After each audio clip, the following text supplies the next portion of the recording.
तो मुलगा लहान आहे, मी त्याच्याबद्दल काय बोलणार नाही. सुशीलबद्दल मी काय बोलणार नाही, कारण सुशीलचं या महादेव मुंडेच्या प्रकरणात सुद्धा सुशीलचं नाव नाही आहे.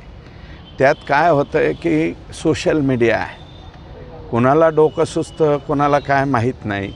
अजून SITचे प्रमुख बीडमध्ये येण्याच्या पूर्वीच वाल्मिक कराडांच्या दोन्ही मुलांची 17 तास चौकशी सोशल मीडियावर. आमकं झालं, 4 जणांची कसून चौकशी, 5 जणांची. अरे काय लावलं आहे?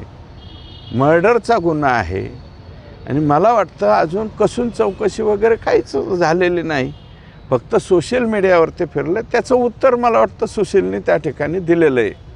मला त्या मुलाबद्दल त्यांच्या काही बोलायचं नाही.